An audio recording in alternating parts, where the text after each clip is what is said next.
Hello, hello, hello. I am super, super excited. Forgive my voice. My voice is kind of scratchy. I've been singing today. I had choir rehearsal, and yeah, I think I was singing a little too loudly. But needless to say, I needed to come on today because I was thinking about something. We are in January. No, no, no, wrong month. We are in July. July. I should know that because this is the best month of the year. It's the month that I was born in. But we are in July. Half of the year is gone. And so I wanted to come on here and ask you a question. How are you doing with your resolutions? So for me, I will tell you this, I don't make resolutions. And mainly because when I did make resolutions, I failed. Well, let me say this, I do resolve to grow each day.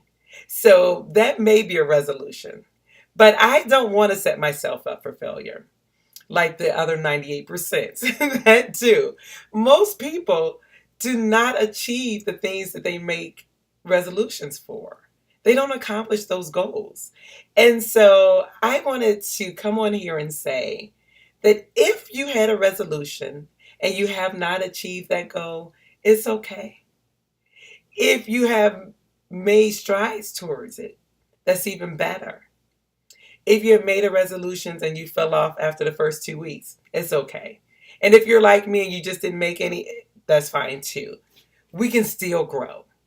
I was thinking about something. Here I am wearing my Cleveland Cavaliers shirts. Yesterday, LeBron told the world that he is leaving Cleveland and going to LA. Now, a lot of people are still upset that he's leaving us again, but we can't really be mad at him. He is doing what we all would love to do, and that's to live our lives on our terms, to make our dreams become reality, and to continue to grow. I mean, this man is great, right? He is the definition of greatness. Now, whether you think he's the greatest of all time or whatever, you cannot deny that this man is great as a basketball player and even more as a philanthropist. But I just was thinking about something. He was in Cleveland. He came back to Cleveland, and in these 4 years, he took us to the championship each year. Now, three of those times we didn't win, but in 2016 we did. And I have to think that he has done everything that he can here in Cleveland with what he has. There is nowhere for him to grow. He can go to LA. He can have a mentor in Magic Johnson. He can work in Hollywood and continue to do movies and TV shows as his desires are. And I'm just like super excited for him. But I wanted to share with you that just because his greatness is on a basketball player or even with his philanthropy, but I think, at least I will hope, that if we had that money, we all could be great philanthropists too. But even with the little money that I may have, I still can do my part to make this world a better place. Maybe just not on the level that he's doing it. But I say all that to say is that there's greatness within all of us. Les Brown reminds me of that every time I listen to him. There is greatness within me. There is greatness within you. And so we all can be great on our own level, whether it's with our families, as parents of children, whether it's on our jobs, whether it's with the nonprofit we may serve on or the volunteering that we may do. We can be great at it.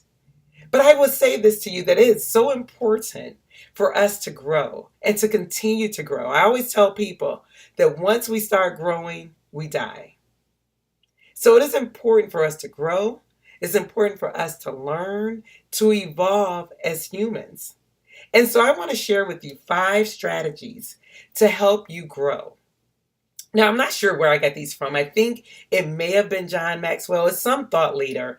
But I remember when I heard this, it stuck with me. And so I just want to share this with you. So the first step is to make a commitment. You have to commit to growing, commit to your growth. And that requires discipline. Like, it's not going to be easy to say, I'm going to grow every day. You have to be disciplined in your thinking and your actions so that you can grow. Number 2, make that commitment public.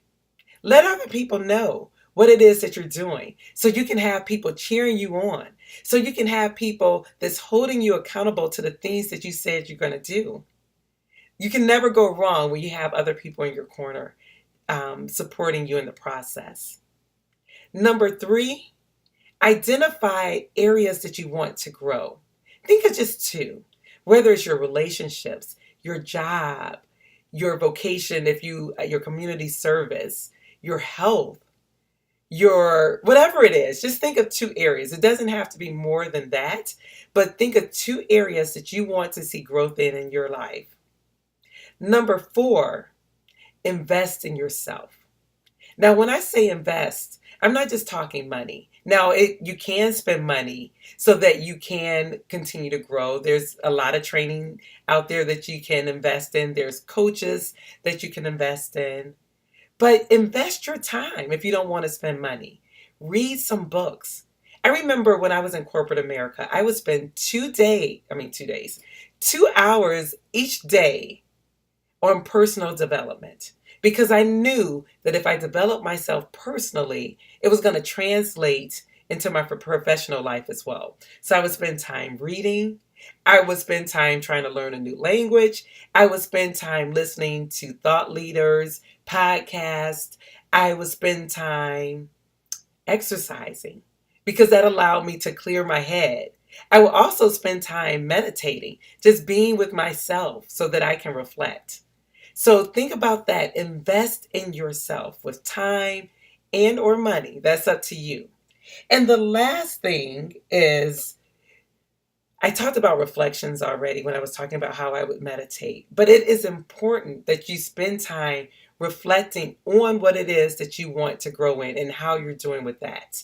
And I would say journal, write it down, and then you can see how your growth is happening over time. That's the only way you're going to know how you're growing if you can look back and say, this is where I was and this is where I am now. So think about journaling, write it down, and reflect on the areas that you want to grow in and how you've been growing. So I just wanted to share those 5 strategies with you because we can make the second half of this year the best half of this year. So continue to grow because we don't want to die, right? Continue to grow and work on being the best you that you can be. Thank you for listening, and I will talk to you the next time. Goodbye.